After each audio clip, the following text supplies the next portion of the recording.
아이 키우는 거 진짜 마음대로 잘 안 되시죠? 분명 내 아이를 위한 건데 이게 가끔은 뭐 끝도 없는 전쟁 같기도 하고요. 근데 만약에 그 힘든 과정이 오히려 행복의 열쇠가 될 수 있다면 어떨 것 같으세요? 오늘 바로 그 이야기를 해보려고 합니다. 한 정신과 의사가요, 정말 절박한 자기의 경황 속에서 찾아낸 아주 특별한 양육법, 빙고 양육법에 대해서 말이죠. 이거 어떠세요? 이 한마디에 부모랑 자식 사이에 그 미묘한 긴장감, 또 기대감 같은 게 다 들어있지 않나요? 사실 뭐 이런 식의 갈등 어느 집에나 다 있잖아요. 다들 겪어보셨을 거예요. 자, 그럼 오늘 우리가 파헤쳐볼 이야기의 시작점은 바로 한 정신과 의사의 아주 개인적인 위기에서부터 출발합니다.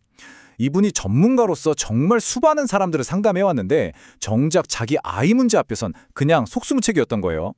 어떠세요? 이 목록 보시니까 혹시 좀 익숙한 항목들 눈에 띄지 않으세요? 이게 바로 정신과 의사인 이우경 박사가 자기 중학생 딸이랑 실제로 겪었던 문제들이라고 합니다.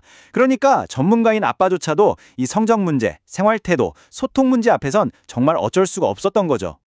바로 이 지점, 그러니까 부모로서의 그 답답함이랑 전문가로서의 지식이 막 부딪히는 바로 그 순간에 이 박사가 자신만의 해법을 만들기 시작한 겁니다. 네, 이 경험이 바로 오늘 우리가 이야기할 새로운 양육 시스템의 출발점이 된 거죠. 그렇게 탄생한 해법이 바로 오늘 이야기의 핵심인데요. 저자는 이 아주 특별한 프로그램을 우리한테도 아주 익숙한 이름, 바로 빙고 프로그램이라고 불렀습니다. 아마 다들 그 숫자 맞추는 게임, 빙고, 이걸 떠올리셨을 텐데요.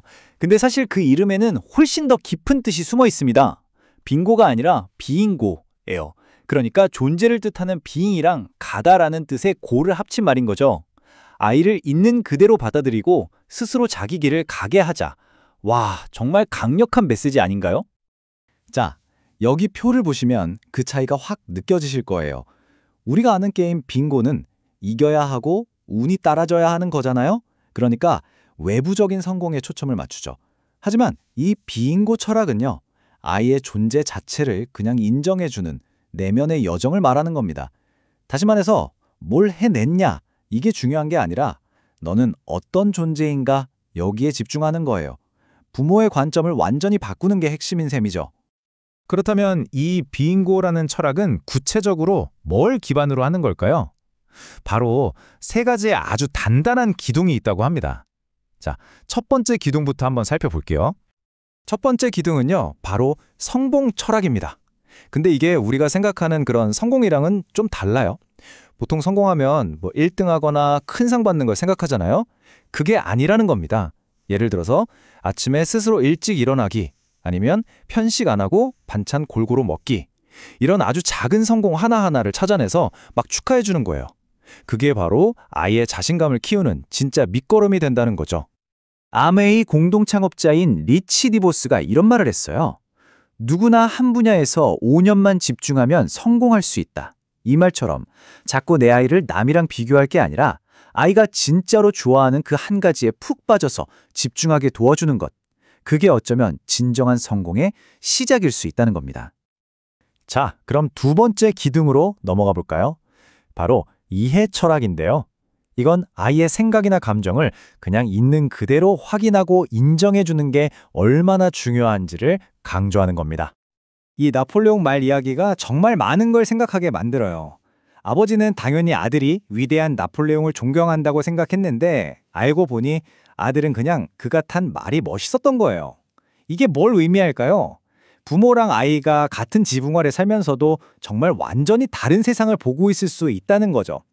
그러니까 내 생각과 아이 생각이 다를 수 있다는 걸 항상 기억하고 직접 물어보고 확인하는 과정이 꼭 필요하다는 겁니다.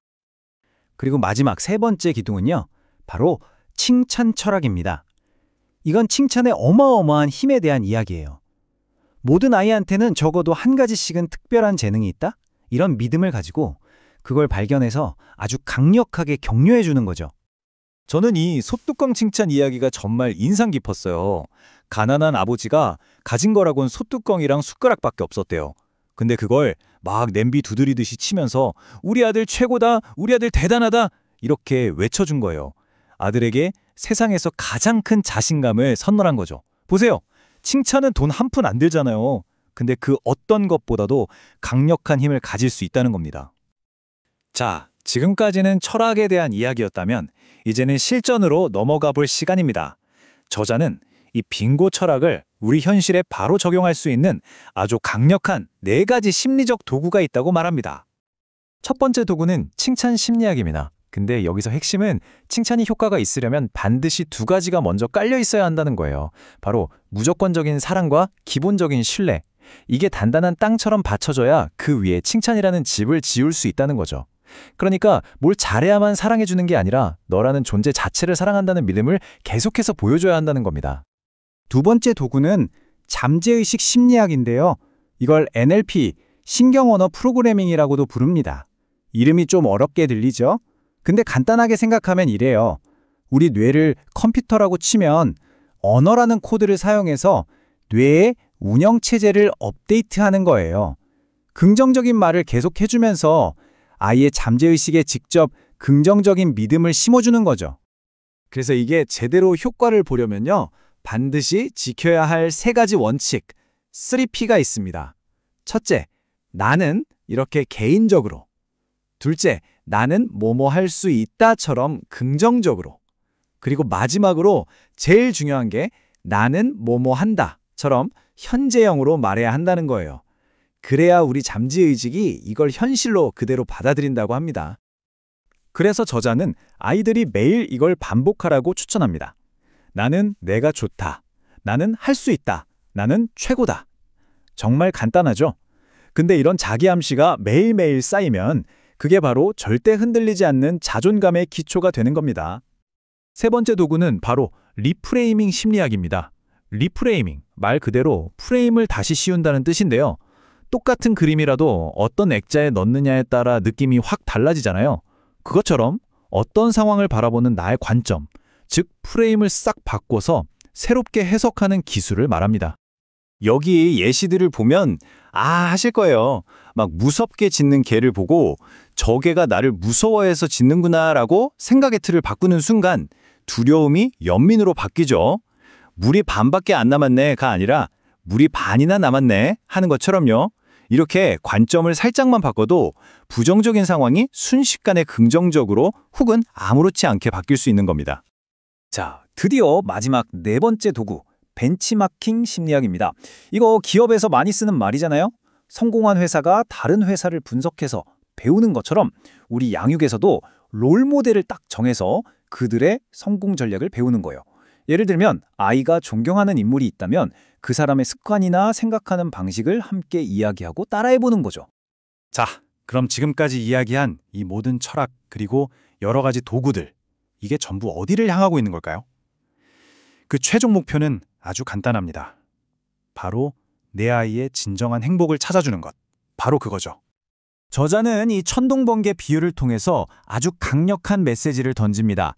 똑같이 천둥번개가 쳐도 어떤 사람은 그 번개가 무서워서 그냥 웅크리고만 있지만 다른 어떤 사람은 그 번개불이 번쩍하는 순간을 이용해서 길을 찾아낸다는 거예요. 양육의 어려움도 마찬가지라는 거죠. 그 위기를 우리를 좌절시키는 장애물로 볼 게 아니라 오히려 길을 밝혀주는 기회로 삼는 지혜가 필요하다는 뜻입니다. 그리고 이 클로버 이야기도 참 의미가 깊습니다. 사람들은 보통 행운을 상징하는 네잎 클로버를 찾으려고 애쓰잖아요. 하지만 행복을 상징하는 건 바로 우리 주변에 지천으로 널린 새잎 클로버라는 거죠. 핵심은 바로 이겁니다. 이 프로그램은 찾기 힘든 특별한 행운을 쫓는 게 아니에요. 우리 주변에 늘 있는 행복을 발견하고 그걸 소중히 가꾸는 걸 목표로 한다는 점입니다. 결국 이 모든 이야기의 바탕에는 이런 믿음이 깔려 있는 겁니다. 우리 아이들은 미운 오리 새끼가 아니라는 것. 사실은 지금 당장이라도 날아오를 준비가 된 멋진 백조라는 거죠. 부모인 우리의 역할은 뭘 가르치고 바꾸려는 게 아니라 그저 아이가 스스로 자기 날개를 펼칠 수 있도록 끝까지 믿어주고 지지해주는 것, 그것뿐이라는 겁니다. 너는 특별한 존재란다. 이 마지막 한마디가 우리에게 참 많은 생각과 또 용기를 주는 것 같습니다. 어쩌면 양육의 최종 목표는요, 아이가 자기 안에 이미 존재하는 그 특별함을 스스로 발견하고 또 그걸 굳게 믿도록 옆에서 도와주는 게 전부가 아닐까요?